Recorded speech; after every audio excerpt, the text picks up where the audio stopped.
Hi, it's Kaya. 5 psychology secrets nobody told you, but you always felt them. Have you ever felt something so real, but couldn't explain it? Like your mind was telling you something you didn't have words for. You're not alone. Today, I want to share 5 psychology secrets you've probably experienced, but no one ever told you why they happen. These aren't facts from textbook. They are human truth, felt in quiet moments, reflected in our daily choice. Let's begin. 1. Your brain remembers failure louder than success. Why do we remember that once embarrassing thing from 5 years ago, but forget the 10 kind things people said yesterday?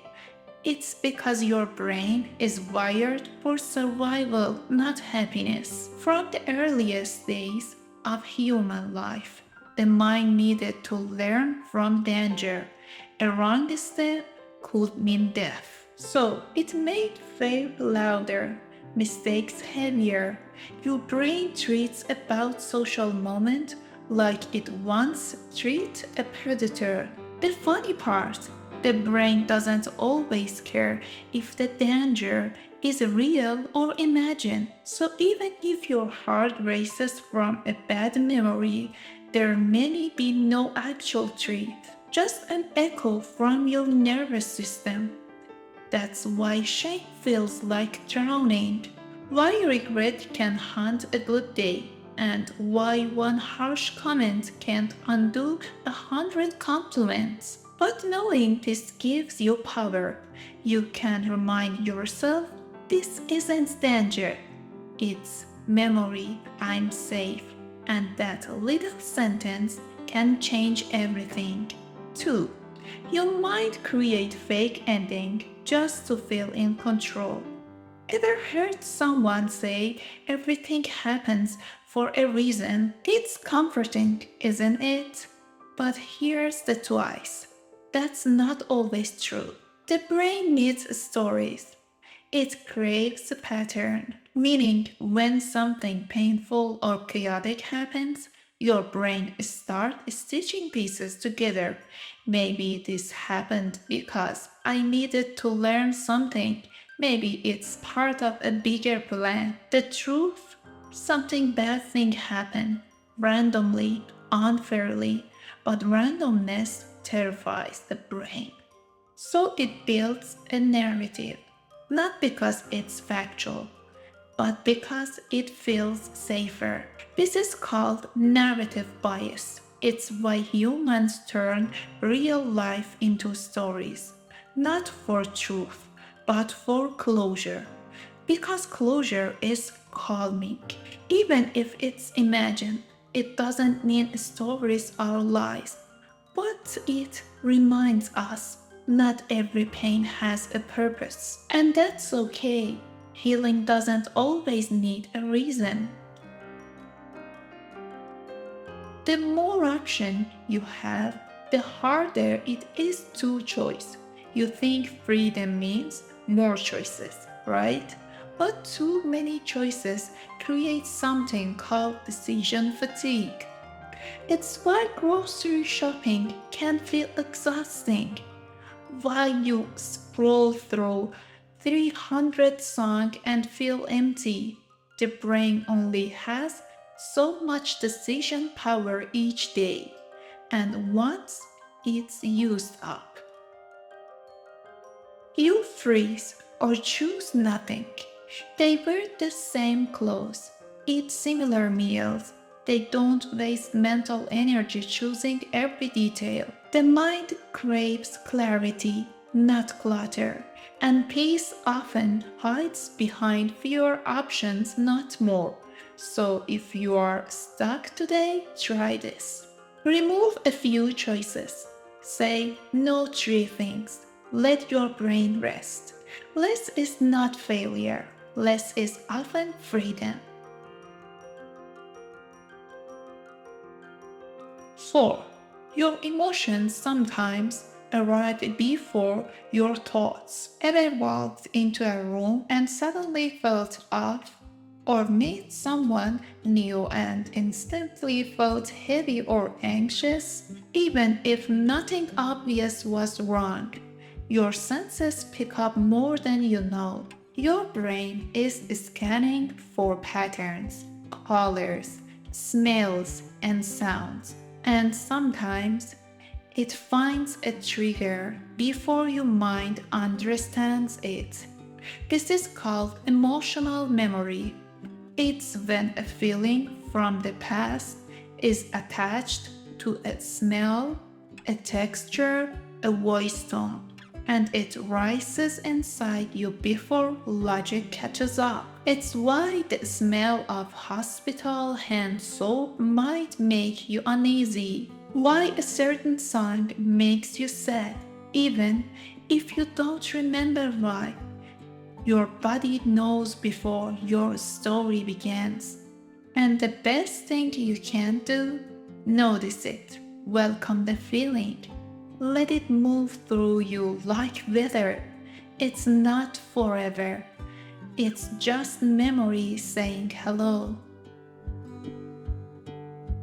5.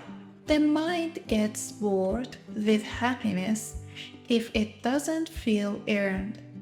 This one is difficult, but necessary. We chase happiness like a finish line.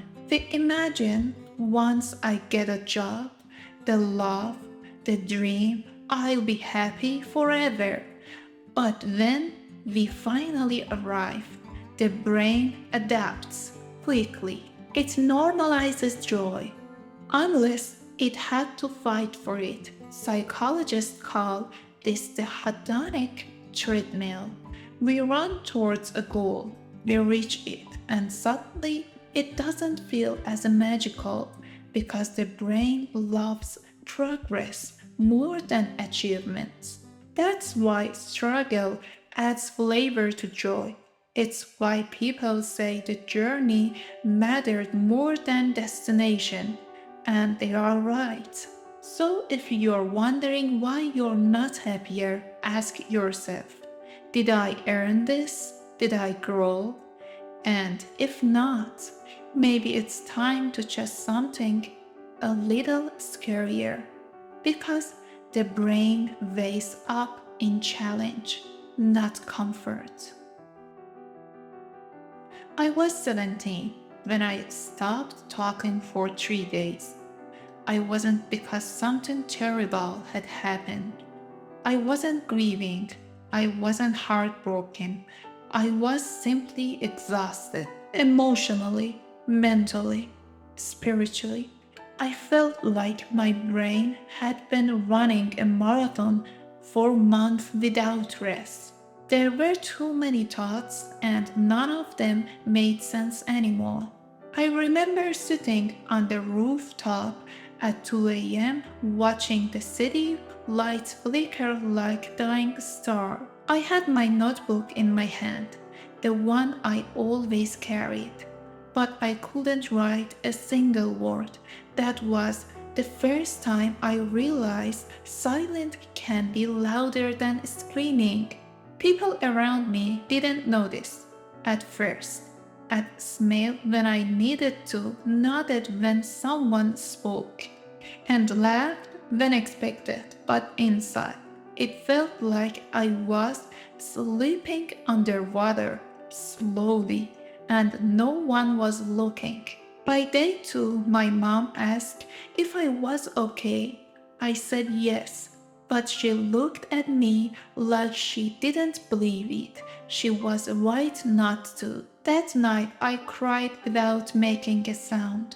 Not because I sad, because I didn't know what I was anymore. I had spent so long pretending, overthinking, planning who I should be, that I had no idea who I was. It wasn't depression.